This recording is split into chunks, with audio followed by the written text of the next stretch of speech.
Welcome. I am your host, Asia Combs, and this is BFTS, or Best Freaking Talk Show You've Ever Seen. And today, it's just me, y'all. So, y'all get to hang on tight because we're going to be here for a while. We're going to talk about the Raiders and the Chiefs, and we also are going to talk about TSU and homecoming game. Yes, people, we did lose. I'm very sad. I'm very sad and hurt. But we have other bigger things to talk about. The game was great. The Raiders versus Chiefs game was amazing. I have to say that the Raiders came out. I wasn't really going for them, y'all. I'm going to be honest with y'all. I wasn't going for them. I was really going for the Chiefs. I was really thinking the Chiefs are going to pull it out because the Chiefs are currently 5-2, but before this game they were 5-1. And I would say that the Steelers exposed their defense, exposed who they are. I feel that the defense was very much the biggest problem for the Kansas City Chiefs. I feel like the secondary was just not whatever Big Ben was doing. He was doing it, and they had no way to stop it. But the game was interesting. Matter of fact, Chiefs came out and they were blowing the doors off, and then the Raiders came back and they said, you know what? We need to win this game. This game is very important. And Derek Carr, who I believe in, who I have faith in, Derek Carr came out with 29 and 52 attempts for 417 yards with 3 TDs, y'all. He did it. I'm trying to tell y'all, Derek Carr is the best thing that's ever happened to the Raiders. Derek Carr is the best thing that's ever happened to the Raiders. When I tell you Derek Carr is going to bring the Raiders to a championship, that's what Derek Carr is going to do. Derek Carr has the Raiders on the path that the Raiders have never been on. And Derek Carr doesn't get a lot of credit for what he does. He doesn't get a lot of credit for that. He is really the general and the offensive leader on that team. Even though, yes, he had 6 broken back vertebrae transfers, if I'm saying that correctly, for all my medical kids out there. Shout out to y'all. So he came back and he was determined to win this game. He threw 3 TDs and the game-winning touchdown to Michael Crabtree. Now, all I gotta say is Crabtree, he's clutch. He's clutch, man. He's just great. He's great at what he does. And for him, they had took 3 touchdowns away from the Raiders, obviously.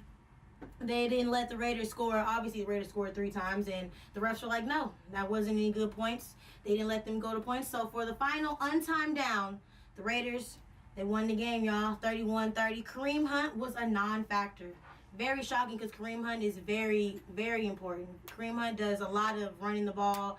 And Travis Kelce was not a factor as well. Travis Kelce didn't show up at all. Travis Kelce probably only had 1 catch, I think. Not that many yards. But Kareem Hunt, who's their very most powerful running back, only had 18 carries and 87 yards. Do I feel like this game... Oh, also, we need to shout out to Washington. He had 9 carries, 33 yards, and 1 touchdown. The running game wasn't as good for the Raiders. Shout out to Marshawn Lynch. He came in there and he rolled for his dog, Derek Carr. Derek Carr was getting into a little scuffle, and if you didn't see the replay, Marshawn Lynch went Oakland style on him and grabbed his helmet and ran on the field. And in the process of running on the field, he was trying to help his friend Marcus Peters, who plays for the Kansas City Chiefs. He was trying to help him out because they had gotten into a little scruffle and a little scrunge or whatever. And at the end of the day, they ejected Marshawn Lynch. Marshawn Lynch was out there because he was with it. He didn't want his friend to get hurt, so he came out there and told everybody to back up off him. And unfortunately, he touched the ref, and they ejected him. But y'all know Beast Mode, right? Beast Mode is crazy. Beast Mode don't care because it's Beast Mode. So he saw in the stands. Yes, people, in the stands. They said he had went home. No. Beast Mode was in the stands in all black with the crowd cheering for the Raiders. And that's what I'm talking about, man. Beast Mode, he might be bad and he might do some off the wall things like saying I'm just here to only get fined and y'all know what I'm here for. But Beast Mode really does care about the team. He really does care and he really does have a heart for the team. Shout out to Amari Cooper because Amari Cooper was missing in action, y'all. We had to put an APB out for Amari Cooper because we didn't know where he was since week 1. He had 1 touchdown in week 1, and ever since then, he was just quiet. So we didn't know where Amari Cooper was, but they hooked up with him early, and they got the Raiders on the board early. And Amari Cooper was found with 11 receptions, and 210 yards with 2 TDs. If I did mention that Michael Crabtree did have the game-winning touchdown at the end. That game was very fascinating, exciting. That was very interesting, as I might would have added. I would like to say also shout out to Tariq Hill, who also I think Tyreek Hill ran back a touchdown. I'm not quite sure, but he did have a touchdown, so I'm guessing that's the touchdown that he ran back. He has 6 receiving and 125 yards and 1 TD. Tyreek Hill was great. All in all, Kansas City Chiefs, they just played a really good game, and the Raiders just stole it from them. That's how it happens in the NFL. The Raiders just stole the game from them. They just didn't come out. I wouldn't say the Chiefs didn't come out great. I feel like the Chiefs came out wonderfully. I feel like the Chiefs had the recipe and the formula to beat the Raiders. But I feel like the Raiders wanted a little bit more than the Kansas City Chiefs. So the Raiders ended up winning the score by a total of 31-30. Now let's get to you Dallas Cowboys fans. I know y'all are highly excited right now. Highly, highly excited. The only reason why you're excited is because, yes, Ezekiel Elliott will be playing against the 49ers. Whoever this man's lawyer is, I need him. I personally need him to fight my battles. Because this lawyer here is amazing. And I'm not talking about just any type of regular, schmegular lawyer. No. I don't know who the powers it may be. He might have Johnny Cochran sitting on his shoulder somehow. Rest in peace to the great Johnny Cochran. We do miss you, brother.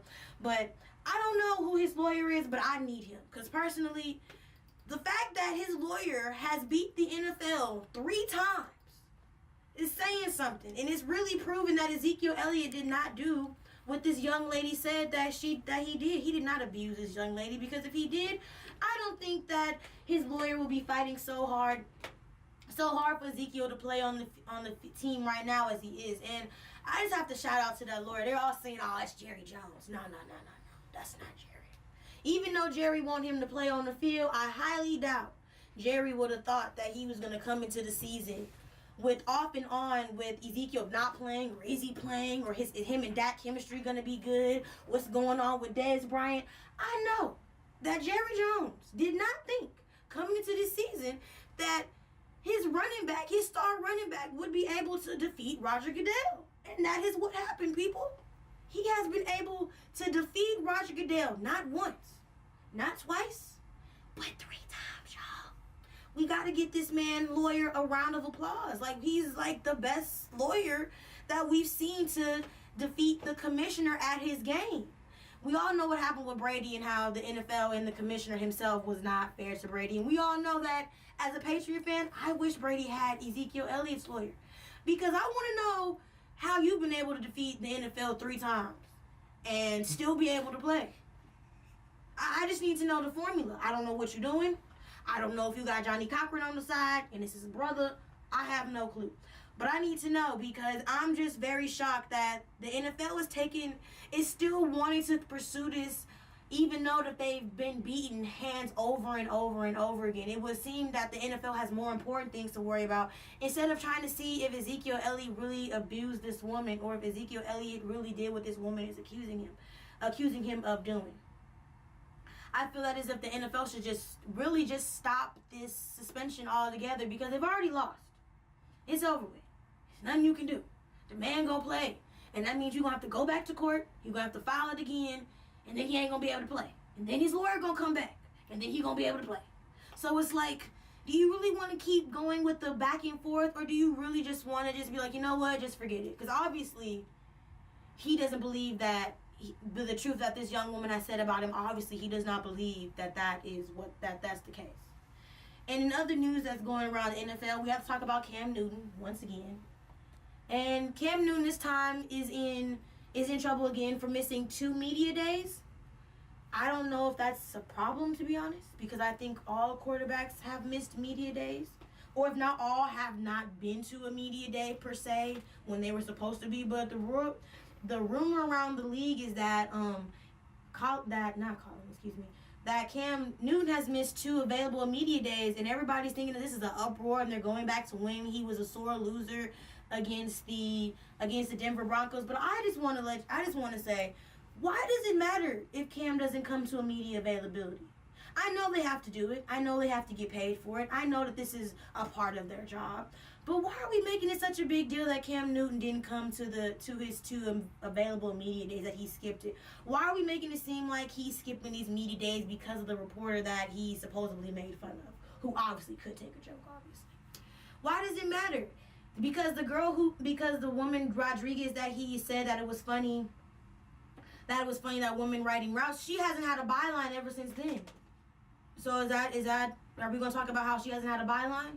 Are we gonna talk about how she doesn't have any head stories anymore because her head story was capped with with Cam.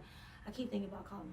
But the situation with her and Cam, she hasn't had a byline since then. So are we gonna talk about how she's not credible anymore as a reporter? Are we gonna talk about how she doesn't have any headlines because of her beef with Cam? Like, what is the real problem that we have with Cam missing these media days? Are we really upset that he's missing these media days because he doesn't? Is it because he doesn't want to talk? Is it because he's winning? What is it? I think personally that Cam's just missing these media days because he's sick of y'all making fun of him and trying to pick at everything that he does.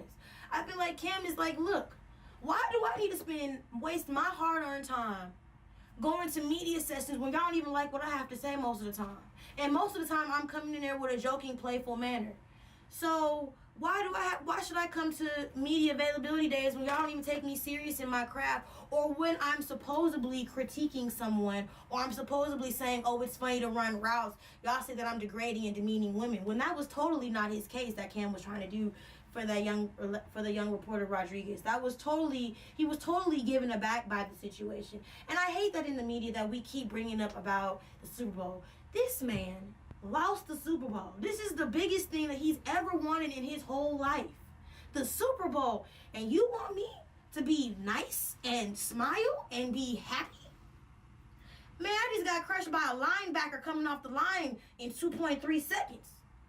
Are you happy when you get crushed by a linebacker that came at the line at you for 2.3 seconds? I don't think that you're going to be happy after you lose Super Bowl because you didn't, obviously retape to see that you couldn't stand in the pocket for that long, obviously.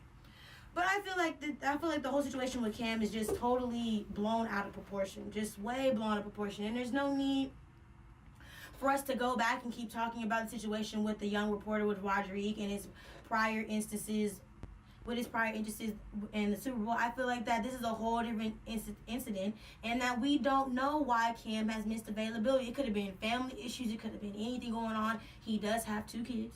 He does have a son named Chosen. He is married. He is a father before he's a football player. So you have to think about all these things before we can just say that Cam is being unprofessional and Cam has a maturity. And then another thing about this Cam is not mature thing. Cam is a grown man. What part of maturity do you need him to be or try to exude? Because when he tried to tell the reporter that he was obviously trying to give a compliment to her by saying, maybe he shouldn't have said, I think it's funny that female to talk about running routes. He should have used a different word. But like I said to my other colleagues, so would it have been different if he would have told the young lady, I liked it, that was a great comment? Would she have been offended? Would she said, oh, you really did your homework? Would she have been offended then? Well, she still would have been like, oh, I feel very offended, and the captain that mean that he didn't want to talk? Should he have been offended then? I don't think so. I feel like we just need to stop blowing things out of proportion. It's not that serious. I feel like Cam Newton's going to get back on track. His team is winning. He's doing great, excellent things for his team. So it's not that serious, and we need to just bring all the media hoopla around Cam down to a whole nother notch, because he has a whole lot of other things to be worried about. He has to worry about Luke Kuechly not playing. He got to worry about if his team's going to show up, because with their strong Luke Kuechly not showing up and already having concussion protocol, you have to wonder, is Luke Kuechly going to play anymore? So him not being a media availability is really not that serious. So the next game we're going to get into is the homecoming game versus TSU Tigers and Alabama State. That game was a thriller, but we will get back into more details and with more commercials after this message.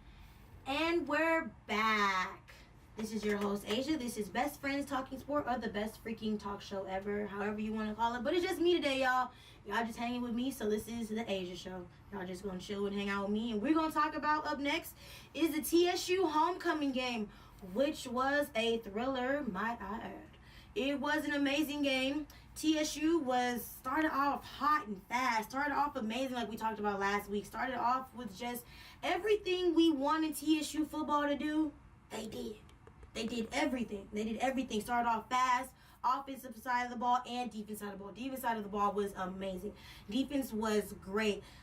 We played against Alabama State, and their quarterback was Pierce Jr., and he was 9 of 11 for 126 yards and 2 touchdowns. Dominique DeLira, the great snake, as I like to call him, he was 14 of 27, 175 yards, and 2 touchdowns and 1 interception. Now, the one pick is very questionable because it's really not his fault. That was a receiver's fault, to be honest, because the receiver wasn't paying attention to the ball. But, you know, the quarterback gets blamed for everything. So it goes on as the fault for him as one interception, excuse me. Tyler Cook did amazing with carrying the ball. He was 21 carries for 59 yards. Tyler Cook helped out the run defense tremendously. Cook was just great running the ball and everything. Cook and also DeLira with his passing was great as well.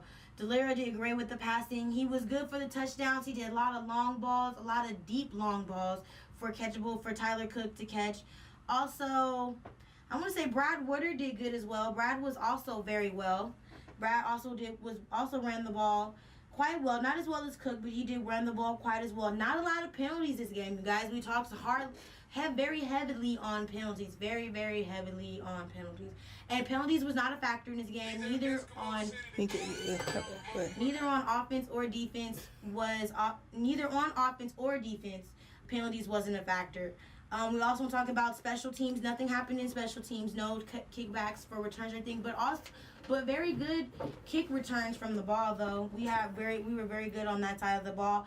I have to tremendously talk about our defense. I know I talked a lot about our defense, and I wasn't very happy with our defense, and I wasn't happy with the turnovers that we were making.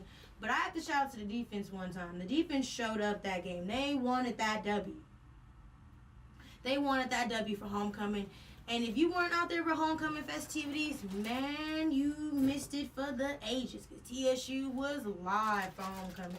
It was so much fun. I'm telling you, TSU, we had the big screen outside.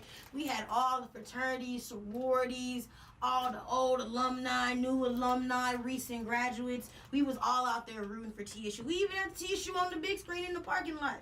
We was really rooting for TSU, and it just came down to, in the third quarter, in the second half of the game, we just lost gas. We just ran out of gas. That's basically what happened. We just ran out of gas. We were so high-powered and so high-octane in the first half of the game that we just, when halftime came by, we just ran gas because we was winning by halftime. It was 16-13. And I tell you, when TSU was winning the game, we were super, super happy. Super, super happy because we're still on the snide, and nobody wants to go into homecoming still losing. And we were like, you know what? We're going to win this game because Alabama State was on the snide too. We were both 0-5 at that time. Now Alabama right now is 1-5, and TSU is currently 0-6.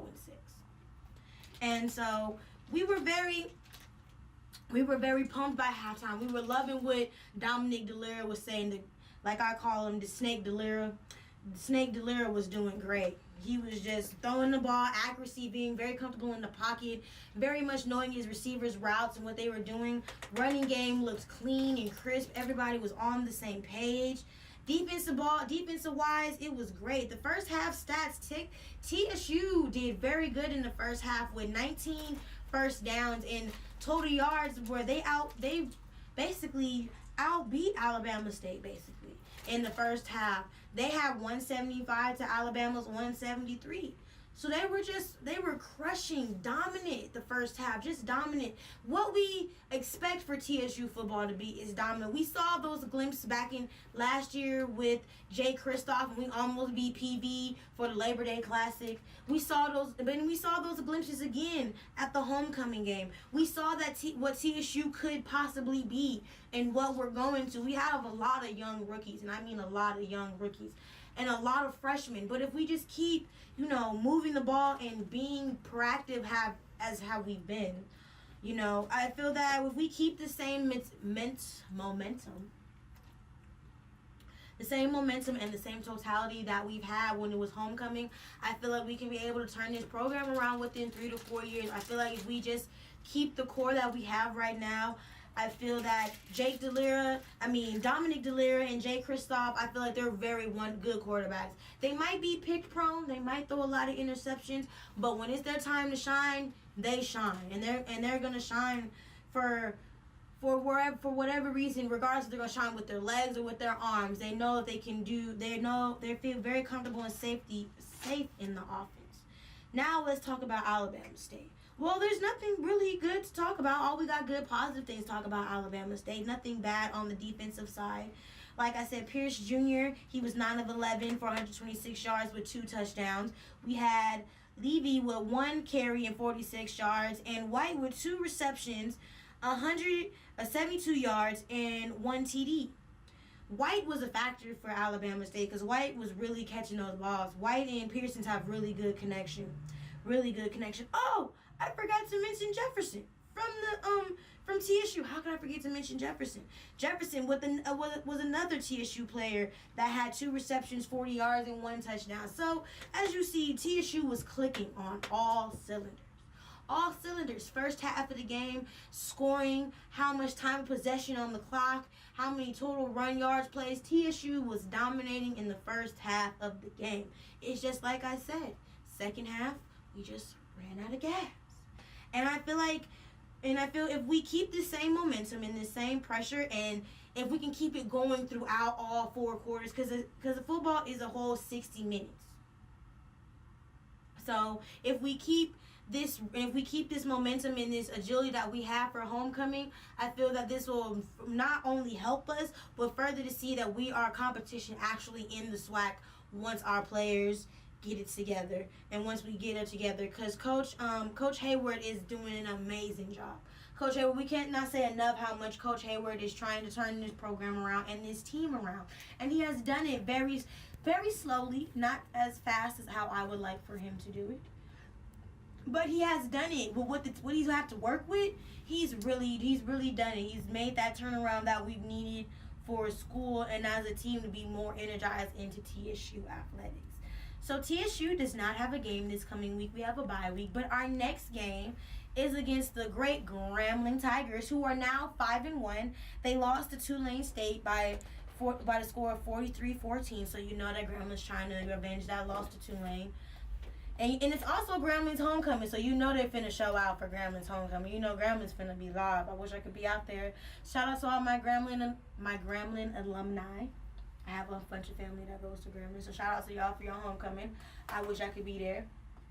But for the keys for TSU to beat Grambling is just to do what we did against the Alabama State game, which is get the ball running, being more progressive, being more, more attack, being on the more offensive side than the defensive side. Not being afraid to throw those deep balls down the field, and defense stepping up and showing what they have to do, because the defense is nothing to mess with. Once we get the defense into shape and what they need to do, how they showed against Alabama State and shutting down important third drives and getting off the field on third downs against Alabama State and pushing the ball and making Alabama State really work for those points. Because mind you, TSU was winning the game once again by a score of 16-13 by halftime. It's just the second half, the defense, once again, like I said, it fell off. And I feel like we just got to keep the same momentum. I can't preach enough how we just have to keep the same momentum throughout all 4 quarters. We just have to keep the same momentum that we have for homecoming game, because homecoming game was a real testament to show and to see that we can actually win games. We're not this team. We don't want to be 0-6, but we can actually win games. We can actually do it with the squad that we have right now and the core of the people that we have right now. We can actually win games and win tournaments, and actually be a force to be reckoned in the SWAC, and not have to be, it's just TSU and our only big games are TSU and Prairie View. Every big game for TSU should be big, because we should have that confidence going into every game that we should win every game, and that's what happened against Alabama State. TSU had a lot of confidence, exuberated a lot of that confidence, because they knew that they felt like they could win the game. So those are my keys for TSU to beat Grambling State next week, which is to come out with a high-power octane offense, have that confidence that we had against Alabama State, and I promise you that we'll get the win. Next, we're going to talk about is the hottest college games and the hottest NFL games. So the top 3 hottest college games that are coming out right now. We have to watch that Penn State-Alabama game. I don't know about y'all, but I'm very excited for this Penn State-Alabama game. I feel like Alabama might take this L today, y'all. They going to take this L on Saturday because I feel like Penn State is nothing to mess with. Penn State and Saquon Barkley and their quarterback for Penn State, them two, they got a tandem that's nothing to mess with. That tandem that they have is amazing. So that's one of my keys to look out for. Another game that we should also look out for is the OU versus, I want to say OU is playing TCU. Mm-hmm. OU and TCU, we got to win this game. We got to win this game. Because if we're going to make it and get into the BCS, because our Iowa game, that was horrible. We shouldn't have lost to Iowa, and not at all. Baker Mayfield did the damn thing. He did the damn thing. He was out there, he threw the ball, he did what he's supposed to do. It's just, I don't know what happened. But if we're trying to get into the BCS polls, we got to beat TCU, y'all. We got to beat TCU, and we got to beat Baylor, which we've already done. We got to beat Kansas State. And then we gotta beat Texas. We gotta beat Texas, which we already beat in the Red River rivalry. Shout out to Oklahoma for winning the Red River rivalry, even though that was a close game, but we still won. And we also gotta have the Battle of Bedlam. We gotta win Battle of Bedlam. We gotta win in. We gotta win out. Yeah, that's the only way that OU gets into it. We gotta win in to win out. And the next game that I'm also excited to look for is the Clemson game, because Clemson just lost to Syracuse, y'all. And Syracuse is, they're not that good of a team. I'm not hating on Syracuse. My cousin went there, I'm not hating on them. I'm just saying, I didn't think that Clemson was going to lose to Syracuse. I just thought Clemson was going to run all over Syracuse. But I still believe that we're going to get the Clemson-Alabama rematch like we always wanted. But there's a but to that. Because if Penn State beats Alabama, then the standings are going to be different. So we don't know. So those are my 3 top games that we should look out for. The Penn State versus Alabama game, the OU versus TCU game, and then Clemson to bounce back to win the next game, whoever they play.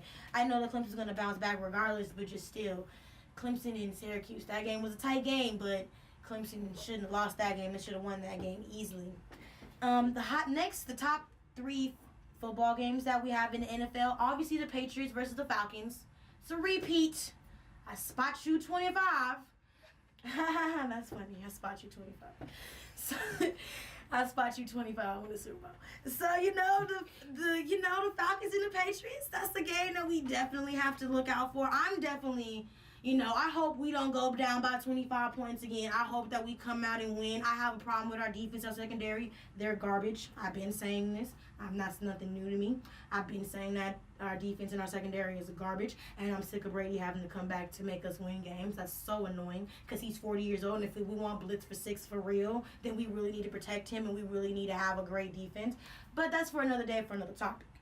But definitely the Patriots versus the Falcons game is highly important. Is another point game. Another game that could be a trap game is the Dallas Cowboys and the 49ers. That could be a trap game, y'all. I don't know, but I just feel that Zeke going through all this stuff, he's going to win the game. But I feel that's going to be a trap game. And last but not least, the Texans are off, y'all. So shout out to the Texans, Shout out to them. Shout out to them doing good on my fantasy league. And that is all the time that we have. I cannot wait to talk to you guys next Friday. But I'll see you when I see you. Peace.